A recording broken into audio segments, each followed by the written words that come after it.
you were friends with the man, and I mean that's got to be such an honor. Oh yeah, I mean, we were talking about gifts before. You know, I was just like you back then. You know, a little kid sitting in front of the TV that could not believe he was back. You know, out of nowhere the music came on, and I mean, all that stuff back then was magic anyway. You know, when you were a kid, like you watch it today, and it's not the same. I mean, all respect to everything that those guys are doing, but it's just that stuff was just magic somehow. And when you heard that music, and I think it was in Indianapolis, and he just charged that ring, the place. They talk about wrestling pops and how loud the crowd could get. I don't think there's one that matched that. Yeah, I mean, you go all the way back to those years, and I was just like you, just a kid that, was awe-inspired by what Warrior was doing at that time. Posters in my room and all that stuff. Later on, I got to meet him at a signing. We talked a lot through emails and stuff, and my life was going, my girlfriend at the time and I were, moving into our own apartment. We had just found out that we had a little person on the way, and, for me it was just about, okay, awesome. What do you do now? What do you do, apartment, car, couch, bed, all those things. And just, I remember our conversations just about those things. And we became very good friends, man, because the guy's a dad, amazing dad, loved his girls. It was just amazing, the friendship that we had. The guy loved his wife, intense, awesome, happy, person who was really, he had a code, and when things didn't fit in that code, he told people about it. But he was a very giving person, and again, just a fan. I had told him about the Rust and Jade album that I think we had finished at the time, and automatically I really want to hear it, because there was a part of all of that you talked about the spark that Iron Maiden fired up in us. I think that there was other people that did that, and Warrior, in many ways, was a huge part of AnAkA and the kind of the intensity of what we do. Michael Jordan, for me, also Muhammad Ali. Growing up, my dad told me all these stories and stuff, and then I started catching up on the idea of being great at something. And my God, I mean, you go back to Michael Jordan, and people talk about these guys today. The honest truth is that they might come close in some form, but that Michael Jordan was something else, otherworldly almost. And it was not that he was otherworldly. It was about the work ethic, and to this day, AnAkA, there is no shortcuts. We never take shortcuts. But Warrior was a big part of that.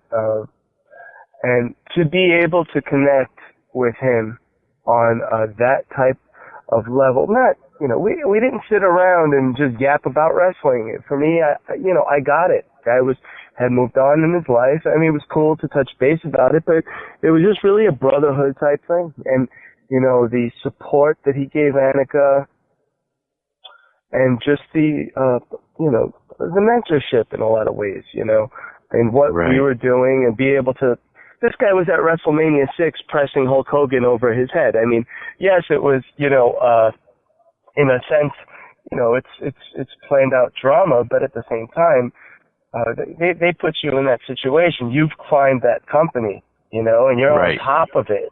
And you're talking about millions of dollars and millions of people across the world that you're affecting.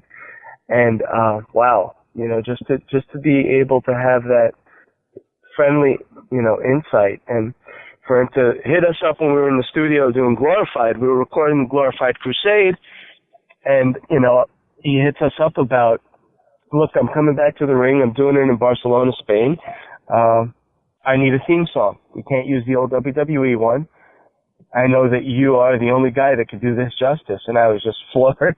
I was floored, man. It was surreal. So I turned to Jerry Yeah, I turned to Jerry Farley, our lifetime producer, basically our sixth member, and Warrior just hit me up. We got to do this. So we just shifted gears, sitting there in that studio. Okay, let's do it right now, and the rest is history. It was surreal seeing him run out and shake the ropes and do his thing. The 12-year-old inside of me was just like, wow, Right, and to your music. Even more meaningful. Even more meaningful to me was when he won that match, won that NWE title, just put it back on the floor in the middle of the ring, and walked out of the wrestling ring for his last match ever to the tune of The Ultimate Return by AnAkA. And it was a tremendous, it's one of the things that I think that I am most proud of, because as we all know, my good friend and mentor passed in 2014. Right. And it was a difficult thing, especially since it was an amazing return to the company that he really loved, and the fanship, and that pinnacle of that mountain that he belonged on. And, over time, business and different things happen, and changes happen in life, and he had fallen out with WWE for 18 years. And to see him come back, I mean, the whole, Warrior camp that was there, we were there in New Orleans. Absolutely. We were I was backstage at the Hall of Fame for him, and it was, again, Wow. one of those amazing moments in my life that, the guy was gracious enough to invite me and wanted me there, and, wow. You know what I mean? To be able to be there. Wow. For now, your buddy, but after, just all those years of, friendship, and before that, fanship, and, to be inspired, it was an amazing, weekend. Then, there was WrestleMania that, there was the Hall of Fame. I remember flying out to, New Orleans for it, literally working on the mix for Father Time, the Father Time trilogy, which I'm sure we'll get to. But, then there was WrestleMania, and that was amazing. And, Monday Night Raw, where he gave his speech. I don't know if you saw this, but, you guys check it out on YouTube. It's amazing, his last speech on Monday Night Raw. And then the next day, literally, everybody flew home, and finding out, talking with the wife about how amazing it was, and huge smiles on our faces, and, got to call Warrior tomorrow and thank him. And within that same conversation, a call coming in that was just like, wow, what? But, again, the person that we're talking about was not a person who would want you, to put your head down. Warrior was the type of person, and I think in the Father Time trilogy at the end, his spoken word piece that we used, I think is something that the words he might want to go out on. And the dude just, you can't compare in terms of how many people that guy inspired, in his life. And he lived that way, People when people come up with, oh, I wonder how he died, how did this happen? I'll talk to you about how he lived, and it was amazing. Right. Right. He passed when that big massive heart in his chest. Sometimes life happens to us. He was gone, but never forgotten. Amazing person, and an inspiration to a lot of people.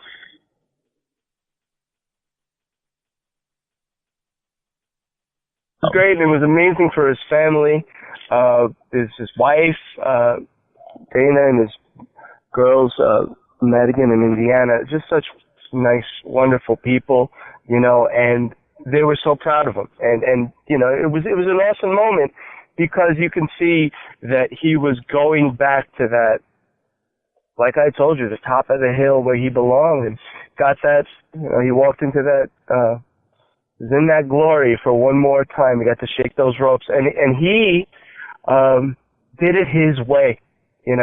Right. A lot of the stuff that's talked about, oh, Warrior wasn't this, Warrior wasn't that. You go back to what we lived through when we were kids, and, just watch the crowd. Watch the crowd, and everything else goes silent, because the crowd, and even with AnAkA, the army, the AnAkA army, that is what makes you. Those are the people that are going to tell your story. You know what I mean? Those are the people that are watching you and understanding you honestly, because they are taking their time, they are spending their money, and when they come see you, and when they cheer, and when they, are absolutely immersed, that speaks more volumes than anything anybody else could say. And, I don't think that I ever saw people cheer like they did for that guy. I mean, I was there in the crowd, man. Yeah. It was amazing. And again, it sparked something in millions of people, because I know it sparked something in me. And here I am, on a different playing field, battlefield, I would say. But hey, you know what I mean? These people, the Jordans of the world, the Metallicas of the world, Muhammad Ali, these people, just the greatness. They were examples of it. And for us, it's always been about, it's our time now. Let's carry, the spirit of all of that on our shoulders. And when we're on that stage, I mean, there's things that, we talk about all the time. I always wear a pair of Air Jordans on stage because he needs to be there with me. There's That's awesome. like, if you really do look around, I mean, they're a bit hidden, but you look at them, oh man, this dude's wearing Air Jordans. You know what I mean? Right. On my speakers, there's Warrior logos. We carry them with us because they gave us this, man. All the stuff that we talked about, Jimmy and I and our band, it was off the focus that we have to be as great as those people, and the great thing about Warrior was I got to share this stuff with them, as it happened. We're so thankful to you and people that are spinning it, and people that are buying it and supporting the band and coming out to the shows. But yeah, there's an amazing story that goes with the Father Time trilogy and what happened with all of that. That was, something that, I think about to this day, and it's just, I'm still amazed by it, and it's one of my favorite tunes that I've ever written, especially since it is a tune that I wrote. A lot of people can't believe this, and back in 1999, which is amazing to me, because when you listen to every word of it, and people now know that this is a tribute that we did for our friend, and for Warrior when he passed. But it was a song that I had written even before we did Down Devil's Road, even at the beginnings of AnAkA being formed. I think that first practice that I talked about of me, Tony, and Carl getting together, we played Father Time, man, back in January 2000. Yeah. Wow. And if you sit down and you read the lyrics, and you listen to it, it's really about, for the lack of a better word here, a warrior who's come to the end, has lived an amazing, powerful life, and is now facing an ending that he's not really afraid of anymore, but would like one more day just to maybe set a few things right, And there's a great line in the song where he talks about Father Time and what he takes away from all of us. And there's a line that says, even great men are no match for you, And I think that song, and I wrote it so long ago, but if you go back now and you read it and you think about the situation and what happened, with Warrior, I mean, it's word for word, and it's unbelievable. Wow. So I wrote it all that time ago.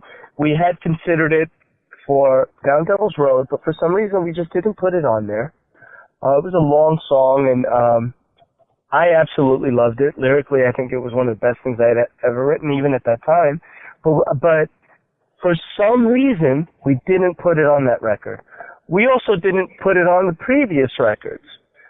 But in 2013, when we started working on The Unwavering, me and Jimmy talked about it. It was like, I don't know why we haven't put that thing out there. We got to put that song out, you know? And we agreed. And, you know, so we started recording it in the studio. And the awesome thing about it was that the outro that's in it, that kind of jazz outro, now everybody knows as Warriors part, was never in that original song that I had written. One late night in the studio, Tony, we were all, you know, recording drums, doing the drum parts of the songs, doing the takes, and Jerry just happened upon the bass, and Tony was doing this part, and I was like, hey, what is that? What are you guys playing? And it just came out to be this kind of jazzy outro. I then added my part. I was like, oh, that's got to be on the record. We knew that it was the last song on the album, so I was like, we got to go with that. It's just too freaking cool, you know. So we created this. We created this outro that night. Okay, in this song that I had written so long ago, we had added this new piece, and it was in mid or late 2013. While we're still in the process of doing the drums, and you know, we were just psyched that this song was gonna finally come out because just loved it. And you know, I remember it being closer to fruition in April of 2014. I was on the plane flying out to New Orleans, you know, and sitting there in first class, going out to the Hall of Fame for my buddy's induction speech and all that stuff. Sitting there with my beer and looking out the window and listening to the Father Time trilogy and making some decisions on what the mix was sounding like, and just taking in what was out that window. And, you know, all the years and all the stuff that had, you know, come before, and thinking of, wow, man, I'm actually, you know, this is going to be great. I'm so happy for Warrior and this whole Hall of Fame thing. And wow, this is so cool. Listening to this cool, creating this awesome song in this space here, flying out to the WWE Hall of Fame and WrestleMania weekend. And the weekend was amazing, and all that happened, and, you know, coming home, you know, so psyched from the weekend, and then having the loss that happened, going from that tremendous high everybody was on, of being so happy about this, you know, new situation for our good friend. You know, he was back. You know, he's going to be an ambassador for the company. Everybody was so happy. And then, you know, he's gone, you know, and he goes behind, you know, another curtain, whatever happens in this universe that we're in. And you're left there. And I had remembered this piece that he had sent me at some point in this blog that he was doing, and he sent it to me. He's like, and it was of him, spoken word of Emerson, you know, one of his favorite philosophers. And I remembered the piece, and I'm sitting there, you know, trying to put this whole situation into some type of perspective after that amazing weekend that just happened, and then just the finality of the loss. And I thought to myself, you know what? Let me get that piece, and let's see if we can fit it into the ending of Father Time. And I don't even know if it'll fit. Might be too long, that part.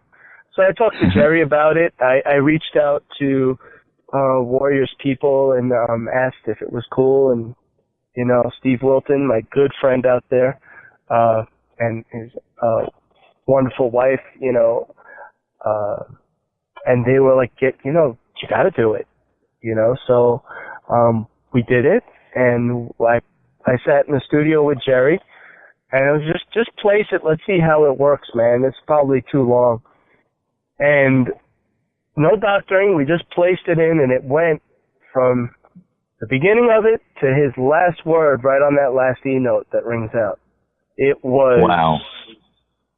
absolutely, I mean, it was, I really don't even have words for how that all panned itself out. I mean, I remember doing it and then hitting up Jimmy the next morning and say, hey, dude, we worked on Father Time. Check it out. It's on Dropbox or whatever, Jimmy called me up. He lost it. He was just like, how did you, where did this come from? But literally, so this jazz piece that we created just randomly was the exact amount of time for what Warrior basically spoke. It was amazing. So that is awesome. You go for a piece that was written all those, I mean, how many years is that, man? All those 16 years ago. At the time when we did it, it was in 2014. So it's just all those years ago. Every word culminated into this amazing moment, and then he's also on it, in that spoken word thing. I mean, it was almost as if all of this was all destined to happen. But that's the amazing thing about our lives, that we don't know, but sometimes we do. And for me, it is a tribute to the person, to Ultimate Warrior, to that amazing persona that he created. So much of it was, just him in his heart, turned up to 11 when he ran out there and did what he did. But also, more than anything, was to the person, the philosopher in him, And I think that today, if he heard it, he would just, I could hear in my mind exactly what he would have said, And the awesome beginning of, like, if you listen to the beginning of that song, that is actually sounds from NASA, of Jupiter, If you listen to the beginning of that song, you're listening to some type of variation of the sounds of Jupiter from NASA. It's actual. Wow. It's really amazing, man. So the whole thing just culminates into, an amazing way to end out the album, a tribute to somebody who meant a lot to a lot of different people, but, most importantly to us as children, and, how he was as a friend, how he was even to my family, man, to my girls, and, just awesome, man. It was just an amazing gift. And in a way, for the people that maybe didn't get some closure, maybe they get some closure out of Father Time. That good night at the end that just rings out, man. And that was Warrior. That was who that person was, man.